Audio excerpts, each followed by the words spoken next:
river to the sea! From the river to the sea! So I had to be here, just bring my body here to say I really don't agree with this. We are marching for Gaza. We are marching for Lebanon. We are marching for Syria. We are marching for Sudan. We are marching for Congo. We are marching for every human being facing injustice all over the world. And there is nothing that the Israelis or Keir Starmer or Donald Trump can do to stop this movement. Flooded tents, a lack of food, electricity and water, and starving men, women and children. This is the daily reality for those among the rubble in Gaza. The world must not be fooled. The state of Israel's genocide is not over. The Israeli government's ongoing ban of UNRWA shows more than a blatant and cruel disregard for human life. It shows actual intent on the destruction of Palestinian life, because they know that without access to the necessities that only UNRWA can provide, such as food and medicine, thousands of innocent Palestinians are continuing to face malnourishment, disease and death. Just as they know what happens when they target schools, hospitals and other civilian infrastructure. The starvation, the torture, the killing, the violence against women and girls, the forced displacement, the extermination and the collective punishment. We will not stop reminding everyone that these follow the actions of the UK being in close and staunch allyship with Israel, and what they continue to downplay and deny. This is the situation in which the UK government continues to allow arms to be sent to kill civilians. Shame! This is why we keep coming together to say not in our name. Because the deliberate targeting of civilians must stop. Because the best way we know to save lives is to not destroy them. And because the best way to ensure that aid is actually delivered in Gaza is a ceasefire that includes the stopping of all activities that are blocking the aid. And the best way to secure a lasting ceasefire is to stop the supply of UK-made weapons. What they push the 2 million Palestinians into, make their lives a misery and say there are countries who will take them, they will leave. So that's still on the card. This is why this is important. We must continue to push our leaders to say you should not take part in the ethnic cleansing of Gaza, the killing of the children, the destruction and so on. They have moved a little bit, but not enough. They've recognized Palestine, but the question is, what has happened since recognizing Palestine? Very little. Internationally, the movement for Palestine is unstoppable and it's irreversible, and that's the most important thing. Even Trump says, I can't understand why people don't look favorably on Israel. Really? After all they've done, he himself has never said a word about the Palestinians except they should find somewhere else to live. They can live a better life. They don't want to go. You should be helping them to live there. I think they're between a rock and a hard place. They know that out here the majority of the population stand for Palestine, and they know that that's doing them electoral damage. That's why the Gaza 4 MPs were elected. That's why the Green Surge, or in part why the Green Surge is taking place now. So they know that they've got a threat, not just from Nigel Farage on their right flank, but from people who are motivated by Gaza and by other questions, but importantly by Gaza on their left flank. So they want to try and appear as if they're moving sympathetically without actually departing from the Trump script at all. Shame on the European governments. Shame on the British and on the French governments. Shame on them who have never stopped supplying arms to Israel, who continue to do so, and who now support Trump and Netanyahu's occupation plan. In our country, the government is considering sending French troops to participate in the occupation decided by Trump and the United Nations. Who can believe that Trump wants peace, that Starmer, Merz, or that Macron want peace when they pursue warmongering policies and social war on their own people and abroad? They are Netanyahu's accomplices. They are the ones who, in their own countries, while they are massively rejected, want to impose austerity and military budget expansion. Yes, total support for the Palestinian people in Gaza and in the West Bank, against our government's complicity in genocide, against all the oppressors. Ceasefire now. End the blockade. Stop harming Israel. 65% of the population of this country now believes Benjamin Netanyahu should be arrested for war crimes. Supporters of Israel are a pathetic, beleaguered minority in this country, and Israel is utterly isolated on the world stage. This wouldn't have happened without us. This wouldn't have happened without you, and I salute you for all you have done over the last 2 years. But I also say this: we have to keep on fighting. We have to fight until Palestine is free, but we also have to fight until we have peace and justice in this country too. The two things are connected. Thank you very much.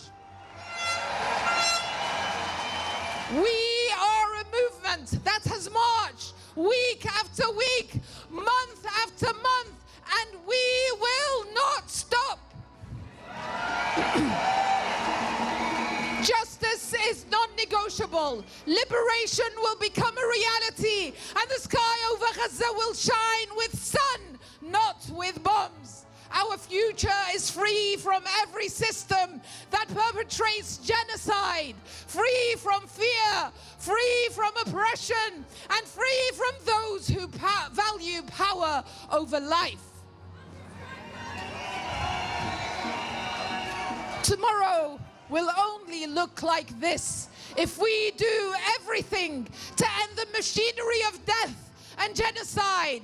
We must declare with every word, every action, every breath that what is happening is a crime against humanity, that it's a genocide in plain sight, and it will be resisted, it will be opposed, and it will be dismantled until justice reigns. Dear friends, tomorrow will be a free, liberated Palestine from the river to the sea. What education are these Zionists getting in Israel? These settlers, what education are they getting? Shouldn't the European Union be saying to Israel, we want to look at your textbooks, we want to understand how you teach them to become so violent? Going back to the parties, there is no doubt that the pressure from this demonstration and previous ones is what got even Labour to change a little bit. Okay? The recognition of Palestine happened because of the push, not from people. And, you know, I personally always said I'd rather they stop the killing than recognize Palestine, because that's what should be happening. But now that there is a state, we should now focus strongly on saying to the government, tell us what you are doing to make this state a reality. Otherwise, where are we heading? What Israel is doing at the moment with Trump is separating Gaza and the West Bank and East Jerusalem out. So basically they're saying, Israel says there'll be no Palestinian state, and yes, there will be this rule in Gaza that has nothing to do with the Palestinians, and at the same time there'll be the PA in the West Bank. So they would probably say, well, you can have a state in the West Bank. No. First of all, the Palestinians cling to every inch of Palestine, because that's where they come from. They come from Haifa, from Jaffa, from Gaza, from the various bits. So ultimately, they will be pushing for one state for everyone. And if people don't like it, i.e. settlers, and they want to leave, we will be stand there and wave them goodbye. Keir Starmer representing the Labour Party to have any showing at the next election, because not only has he supported the genocide, armed the Israelis, carried out covert operations in support of the Israeli, but he's also tried to silence us in Britain and threaten us with our freedom of speech and the right freedom of assembly. And I think we should never forget that, because what his policy are doing in Gaza by supporting the genocide is also bringing about oppression of the people in Britain itself. And he's taking away our rights. And for that, I think we should make sure that we do not vote for him. That just clamped down on our civil liberties, that refused to listen to communities, that refused to uphold the values that they ran their elections on. What I'm looking for here is politicians that uphold kind of the values of civil liberties, of freedoms, of justice, of dignity for all, right? Be it Muslim or non-Muslim. I'm not particularly interested in simply because someone has a Muslim name that's enough for me. We're way past that. We have to have a transactional relationship when it comes to politicians, and like the Muslim community has proven in the last general elections, if you're not going to represent what the community wants, we're voting you out. Simple as. We have banned Russia in the Eurovision Song Contest because of their attack on Ukraine, and in the same way, any nation that is perpetrating a genocide should not be participating in these international cultural celebrations of solidarity. It's Eurovision. I'm not sure why Israel, if they're in the Middle East, are in it anyway, or Australia for that matter, but I really don't want to see Israel in it. I also don't think Israel should be allowed to participate in any UEFA football tournaments, and I absolutely don't think I would like teams who are playing Israeli teams to refuse to play.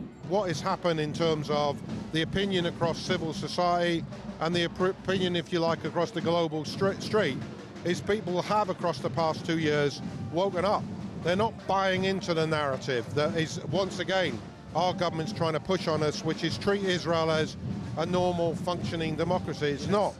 It is a state built on principles of supremacy of one group over another that has enacted those principles brutally for nearly 80 years. And inevitably, when you construct a society of racial domination that says one people have the rights to dominate another, then you inevitably end up where we've ended up if they're granted impunity, which is a genocide. So people have woken up to that. Our government at the moment, they're delivering a message to us. Why don't you all go back home? We've got a ceasefire, we've got a peace agreement. And our message is, no, we don't stop until actually there is a peace that is going to be built on justice, the application of international law, opposition to racist systems of domination, and the fulfillment of the rights of the Palestinian people. Of course, people understand the level of atrocity carried out on the Palestinians. But actually the Palestinians are teaching us the lessons. Since the people of Gaza are not giving up, I do not see anybody else giving up. And they are actually empowering us to make sure that we continue with our fight. And no time and no fatigue is going to silence us. We're going to continue with this until people in Gaza are free. And as long as they're standing on the ground, we'll be supporting them. And I think the fact that after over 2 years now, you have literally thousands of people coming out still on such a horrible, miserable, cold day, wet day as well, shows how far we are willing to go and continue with the struggle. I think it shows how weak they are, doesn't it? They are politically incredibly weak, electorally, they're just sort of like, in a nosedive, aren't they? And they are just sort of pandering to the far right, aren't they? And part of that is to shut down, people's freedom to express themselves, their freedom of speech, and that's what's going on. And as I say, I think it's because they are so weak that they are pushing this agenda. And do you think that's why people are so cynical about politicians, because you don't know where they stand? Totally. But also, unfortunately, we have a government that came into power and just very, very quickly just lied, U-turn after U-turn after U-turn. And so what's really good is that we are now having more political leaders that totally are fighting the good fight. Do you know what I mean? Are standing up for Palestine. People like Zach Polansky, I think it's very, very important that those figures are coming up. And that's partly why the Green Party is now so popular. Well, again, it's a test. If you allow people access to an event like that, then it means that we're not really giving too much stuff to the actual atrocities that are going on in Israel. The story of Ireland and Palestine aren't two stories, they're essentially one story. I mean, we all fell foul of Arthur Balfour. We all knew the pain of the black and tans. Once they were finished in Ireland, they were dispatched to Palestine. So the connections between our struggle for freedom are generations long. And Irish people know the struggle that Palestine faces. And we are firmly in support of their right to their homeland, their right under international law to self-determination. And we're heartbroken for what's happening even yet. We need a real ceasefire. We need a real pathway to peace. And that means, in our opinion, that Israeli impunity has to end. And the international community has to stop looking the other way. There has to be a standard of democracy and human rights applied to Netanyahu and his government as it would be applied to any other regime. And that's not happening at the minute. So I think the frustration of people in Ireland and here in London, in Britain and across the world is that while the people of the globe see what's happening and understand what needs to happen to make this right, our political leaderships continue to look the other way. And that's not sustainable, it's not wise, and it's not right. Because these marchers here are standing up for international law. They're standing up for the United Nations, Amnesty International, the International Criminal Court. That's what we are marching for today. Whereas the government, we haven't had a word from Keir Starmer defending the International Criminal Court against US sanctions, for instance. And to try and stigmatise, and with the aid of the far-right media, I think we have to call it now, the Telegraph and the Mail and so forth, to stigmatise marchers as anti-British is very shocking. The people who are really anti-British are the newspapers, the government ministers like Suella Braverman, who's just using these dreadful terms. They are anti-British. This group, these people here, stand in the British tradition, the true British tradition. Thank you. Now we're here because we know that even as political leaders congratulate themselves on this so-called ceasefire, the genocide in Gaza continues in real time. The airstrikes haven't stopped. The siege has not been lifted. And civilians remain under systemic assault in Gaza and in the West Bank.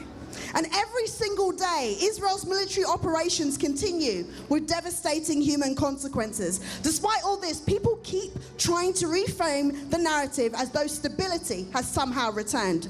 Even though the guise of a ceasefire appears to have worked on the media, who are shifting their focus, the violence hasn't paused for breath.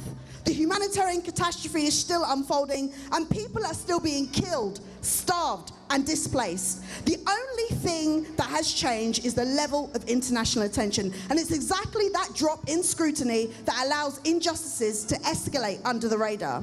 And I want to thank all of you for coming out once again at a moment when the political establishment is telling you that there is a ceasefire, that there is a peace plan, that it is time for you to go home.